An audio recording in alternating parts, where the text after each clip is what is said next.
अस्सलाम वालेकुम everyone, myself doctor Iqra. Welcome to Pak medicine once again. So आज हम इंपॉर्टेंट टॉपिक डिस्कस करेंगे एंडोक्राइन पैथोलॉजी में, जो काफ़ी ज़्यादा इंपॉर्टेंट है, that is basically diabetes mellitus. Okay, अब डायबिटीज़ मेलाइटिस का आपको थोड़ा सा तो आपको आइडिया होगा ही कि जी हाँ जी, ब्लड शुगर जो है वो ज़्यादा होती है। बेसिकली इसका मेडिकल टर्म में मतलब यही है कि आपके प्लाज्मा में ग्लूकोज की जो कंसनट्रेशन है वो ज़्यादा है। अब ग्लूकोज जो है वो बॉडी यूटिलाइज़ नहीं कर पा रही है, ठीक है। अब अगर आपने वही बात है कि हमने फिजियोलॉजी में ऑलरेडी डिस्कस किया है कि नॉर्मली जब भी हमारा ग्लूकोज ज़्यादा होता है, तो मैं वो सारी फिजियोलॉजी एक्सप्लेन नहीं करूँगी, बट डिफरेंट सिग्नल्स जाते हैं, डिफरेंट ग्लूट रिसेप्टर एक्टिवेट होते हैं और इंसुलिन की जो एक्सोसाइटोसिस है वो प्रमोट होती है, और इंसुलिन जब बाहर आता है तो वो ग्लूकोज को आके यूटिलाइज़ करता है। ये चीज़ तो हमने ऑलरेडी डिस्कस कर ली है, ठीक है। अब इस सारे प्रोसेस के लिए दो चीज़ें बहुत इंपॉर्टेंट हैं। नंबर वन ये कि इंसुलिन का रिलीज़ होना, ठीक है। पेनक्रियाटिक बीटा सेल से जाके इंसुलिन जो है वो रिलीज़ होता है। और नंबर टू इंसुलिन जाके क्या करता है, नंबर टू इंसुलिन जाके क्या कर रहा होता है कि आपकी सेल्स के ऊपर, टिश्यूज़ के ऊपर एक्ट करता है जहाँ जाके। तो इसका मतलब है कि जो टिश्यूज़ हैं वो सेंसिटिव होने चाहिए, तो ही इंसुलिन अपना काम कर सकेगा। अब इसी बेस के ऊपर दो तरह की डायबिटीज़ है। अगर इंसुलिन का रिलीज़ नहीं हो रहा, that is classified as diabetes mellitus type 1।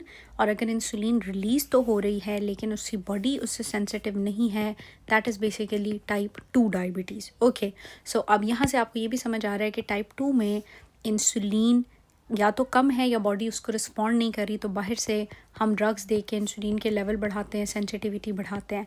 लेकिन चूँकि इसमें इंसुलिन ही नहीं है सिरे से, तो हम बाहर से डायरेक्टली पेशेंट को इंसुलिन देते हैं। ये बेसिकली ट्रीटमेंट मोडालिटीज़ हैं। So let's talk about some clinical features of the diabetes. So diabetes में पेशेंट को पॉलीडिप्सिया, पॉलीयूरिया, पॉलीफेजिया, अब ये तीन चीज़ें होती हैं। अब आपने थोड़ी सी बेस समझनी है कि ये तीन चीज़ें क्यों होती हैं। पॉलीडिप्सिया और पॉलीयूरिया यानी उसको बहुत ज़्यादा यूरिन आता है क्योंकि उसका ग्लूकोज प्लाज्मा में बहुत ज़्यादा होता है, और यही ग्लूकोज किडनीज़ के लेवल पे फ़िल्टर होके जब यूरिन के अंदर ग्लूकोज जा रहा है तो यूरिन की ऑस्मोलैरिटी क्या है, हाई है, ठीक है। सो ये ग्लूकोज ऑस्मोटिक डायरेटिक के तौर पे एक्ट करेगा, ये साथ पानी को भी लेके जाता है। अब पीछे पानी की कमी भी होती है, लेकिन साथ ही साथ प्लाज्मा में ग्लूकोज भी बहुत ज़्यादा है जो कि थर्स्ट को ज़्यादा करता है। So there is polyuria, excessive passage of urine, and then polydipsia यानी प्यास भी उतनी ही ज़्यादा लगती है। नंबर टू क्या होता है, अब आपको इन दोनों की बात तो समझ आ गई ना। पॉलीफेजिया, उसको खाना क्यों ज़्यादा खाना या उसको भूख क्यों लगती है, क्योंकि बॉडी जब ग्लूकोज को यूज़ नहीं कर रही एज एन एनर्जी सोर्स, तो बॉडी प्रोटीन्स को यूज़ कर रही होती है, लिपिड भी टूट रहा होता है। सो जब प्रोटीन टूट रहा होता है तो फिर हमारे पास जो है वो मसल वेस्टिंग होती है, वेट लॉस होता है, और एपेटाइट जो है वो इंक्रीज़ होती है, ठीक है। So that is basically the linked pathology. So there would be polydipsia, polyuria, polyphagia, weight loss. Obviously type 1 के अंदर DKA होता है। DKA क्या है हम बात करेंगे, बहुत ज़्यादा लिपिड का ब्रेकडाउन होना, एक्सेसिव कीटोजेनेसिस होना, कीटोन बॉडीज़ बनना, कीटोनीमिया होना। So that is type 1। और टाइप 2 के अंदर हाइपर ऑस्मोलर हाइपरग्लाइसीमिक स्टेट होती है, जिसको हम नॉन कीटोटिक कोमा भी कहते हैं। सो इसमें भी ग्लूकोज बहुत ज़्यादा होगा लेकिन कीटोन बॉडी ज़्यादा नहीं होंगी। रेयरली सम टाइम ये होता है कि अनअपोज्ड ग्रोथ हार्मोन और एपिनेफ्रिन की सिक्रेशन शुरू हो जाती है, स्पेशली उन लोगों में जो स्टेरॉइड्स ले रहे हैं। अब डायबिटीज़ की क्या कॉम्प्लिकेशन है, तो उसको हम दो पार्ट्स में डिवाइड करते हैं कि एक मैक्रो लेवल के ऊपर है और एक माइक्रो लेवल पे है। माइक्रो लेवल पे तो आपने याद रखना है, रेटिनोपैथी करता है, ये आपकी नेफ्रोपैथी करता है, और ये आपकी न्यूरोपैथी करता है। यानी कि आपकी जो रेटिना है वहाँ पे जाके ग्लूकोज डिपॉजिट होता है और रेटिनल वेसल्स को डैमेज करता है। दैट्स अ सेपरेट डिबेट जिसके ऊपर अभी फ़िलहाल हम नहीं जा रहे, वो आप लिंक्ड मेडिसिन में पढ़ोगे। सो स्मॉल वेसल्स को जब करता है, आर्टीरियोसेक्लेरोसिस होगी तो रेटिना डैमेज होगा, न्यूरोपैथी होगी यानी आपको नमनेंस टिंगलिंग होती है हाथों पाँव में, और इसका ग्लव एंड स्टॉकिंग पैटर्न होता है, और नेफ्रोपैथी यानी किडनी भी डैमेज होती है। अगर लार्ज वेसल्स के अंदर थीरोसेक्लेरोसिस है तो कार्डियोवास्कुलर डिजीज़ होगा, जैसे कि stroke, MI most common cause death का बनता है अमंग डायबिटिक पेशेंट्स। और लार्ज वेसल की थीरोसेक्लेरोसिस की वजह से कार्डियोवास्कुलर एक्सीडेंट्स होंगे, सेरिब्रोवास्कुलर, पेरिफेरल वास्कुलर डिजीज़ होगा, और एमआई जो है वो मोस्ट कॉमन कॉज बनेगा डेथ का। उसके अलावा भी यही करता है कि ऑस्मोटिक डैमेज करता है, यानी कि जहाँ पे भी ग्लूकोज ज़्यादा होगा वहाँ पे वाटर रिटेंशन होगी और ऑस्मोटिक प्रेशर का भी जो है वो होगा। सॉर्बिटॉल एक्युमुलेशन स्टार्ट हो जाएगी ऑर्गन में, स्पेशली जिनमें रिडक्टेज ज़्यादा है या जिनमें हमारे पास जो डिहाइड्रोजिनेज है वो कम है, सॉर्बिटॉल डिहाइड्रोजिनेज। सो वहाँ पे इसकी एक्युमुलेशन की वजह से ऑस्मोटिक प्रेशर बिल्ड होगा। न्यूरोपैथी जो है उसका क्या पैटर्न है, motor and sensory, glove and stocking distribution है। साथ ही साथ आपकी जो ऑटोनॉमिक नर्व्स हैं उनकी भी डीजनरेशन करेगा। फॉर एग्जांपल जीआईटी में करेगा तो गर्ड कर सकता है, गैस्ट्रोपेरेसिस जिसमें आपकी जीआईटी की मोटिलिटी इफेक्ट होगी, या डायरिया भी कॉज कर सकता है और इवन कैटरेक्ट भी कर सकता है। सो ये डिफरेंट तरह की डायबिटीज़ की कॉम्प्लिकेशंस हैं, लेकिन आपको माइक्रो एंड मैक्रो कॉम्प्लिकेशंस का पता होना चाहिए। Now what we do to diagnose this diabetes, हम ग्लाइकोसाइलेटेड हीमोग्लोबिन एक अच्छा टेस्ट है जो 3 महीने के लेवल्स दे देता है, लेकिन रूटीनली एकदम हम ग्लाइकोसाइलेटेड हीमोग्लोबिन नहीं करते। फास्टिंग ब्लड ग्लूकोज या ओजीटीटी किया जाता है या रैंडम भी चेक किया जा सकता है। सो एनीवन, सो जो डायग्नोस्टिक क्राइटेरिया है ना वो ये है कि या तो पेशेंट सिम्टोमेटिक हो, यानी उसको सिम्टम्स हों, और अब क्या सिम्टम्स हैं, polyphagia, polydipsia, weight loss.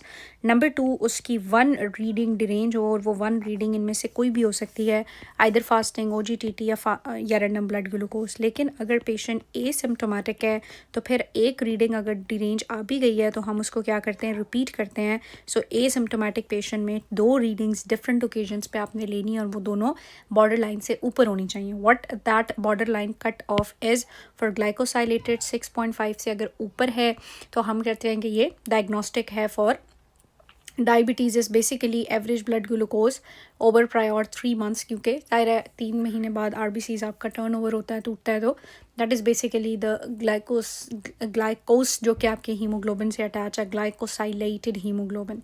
Fasting blood glucose 126 से अगर ऊपर है। इसी तरह ओजीटीटी, आपने पेशेंट को 75 ग्राम ऑफ शुगर दे दिया और 2 घंटे बाद चेक किया, सो 2 आवर्स ऑफ कंजेशन के बाद देखा जाता है, और रैंडम मोर देन 200 या ओजीटीटी मोर देन 200 या फास्टिंग मोर देन 126 8 आवर्स के फास्ट के बाद आपने चेक करनी है, या overall glycosylated haemoglobin is above 6.5।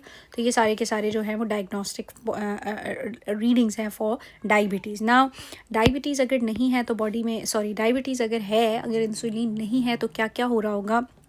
Number 1, अगर इंसुलिन कम है तो सबसे पहले हम यहाँ देखते हैं बॉडी ग्लूकोज को यूज़ नहीं कर रही है as an energy source. Body को एनर्जी तो चाहिए, सो वो एनर्जी कहाँ से लेगी, तो नंबर 1 लाइपोलिसिस होगी, लिपिड का ब्रेकडाउन होगा, प्लाज्मा के अंदर बहुत सारे फ्री फैटी एसिड्स आएंगे, फ्री फैटी एसिड्स की वजह से कीटोजेनेसिस, कीटोन बॉडीज़ बनेंगी, एक्सेसिव कीटोनीमिया होगा और वही कीटोन आपके यूरिन में जाएगा, कीटोन यूरिया भी होगा।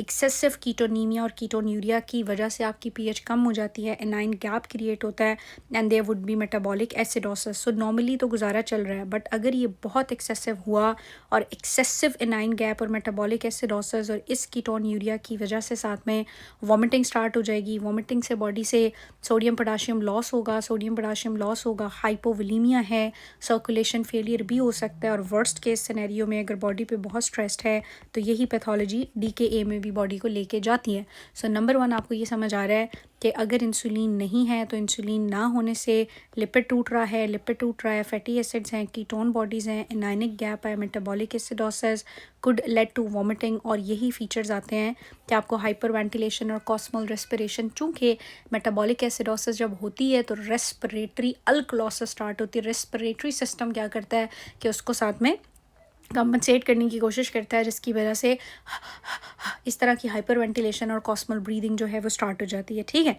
नंबर 2 हमारे पास क्या हो रहा है, तो नंबर 1 तो ये हो रहा है, नंबर 2 ये हो रहा है कि आपका जब इंसुलिन नहीं है, ग्लूकोज यूज़ नहीं हो रहा, तो प्रोटीन भी टूटेगा, और जब प्रोटीन टूटेगा तो मसल मास लॉस होगा, वेट लॉस होगा। अब जब प्रोटीन टूटेगा, प्रोटीन के जो ब्रेक डाउन प्रोडक्ट्स हैं वो ब्रेक डाउन प्रोडक्ट यूज़ करके बॉडी क्या करेगी, ग्लूकोज बनाएगी। That is gluconeogenesis, synthesis of glucose from non carb sources. Basically amino acids protein टूटने से जो रिलीज़ हो रहे हैं बॉडी, उनसे ग्लूकोज बना रही है। तो लिपिड टूट रहा है, और नंबर 2 आपका प्रोटीन टूट रहा है। Number 3 glucose glucose glucose glucose ज़्यादा होगा कैसे, नंबर 1 यहाँ पे ग्लूकोज की सिंथेसिस स्टार्ट हुई हुई है, नंबर 2 बॉडी ग्लूकोज यूज़ नहीं कर पा रही लेकिन बॉडी को लग रहा है शायद ग्लूकोज की कमी है, तो ग्लाइकोजिनोलाइसिस शुरू हो जाएगी, यानी ग्लाइकोजन टूटेगा तो भी ग्लूकोज रिलीज़ होगा।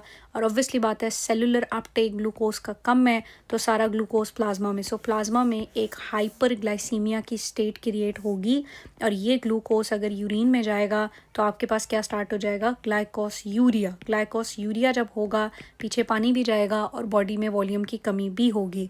सो आपका ग्लूकोज पीछे जब प्लाज्मा में बहुत ज़्यादा है तो प्लाज्मा ऑस्मोलैरिटी हाई है, थर्स्ट सेंटर एक्टिवेट होगा, इसलिए पॉलीडिप्सिया होगा। और जब ग्लूकोज यूरिन के अंदर जा रहा है तो then loss of water, sodium and potassium promote होगा, hypovolaemia and there would be polyuria as well. So इस पूरे के पूरे उसके अंदर उन्होंने बहुत अच्छे से एक्सप्लेन करने की कोशिश की है कि किस तरह से इंसुलिन की कमी 3 चीज़ों को ख़राब कर रही है। अब वो कौन सी 3 चीज़ें हैं? नंबर 1 वो लिपिड के ब्रेकडाउन को प्रमोट कर रही है, नंबर 2 प्रोटीन का ब्रेकडाउन प्रमोट हो रहा है और नंबर 3 ग्लूकोज आपका यूज़ नहीं हो रहा। So high glucose led to polydipsia, polyuria, weight loss. Also, if in a more anionic gap, it can lead to DKA, and this can lead to the circulation failure and tissue perfusion as well. Now let's see quickly what's the difference between type 1 and type 2. So very easy. Type 1 autoimmune है जिसमें आपके जो beta cells हैं वो destroy हुए हुए हैं और इंसुलिन सिरे से है ही नहीं।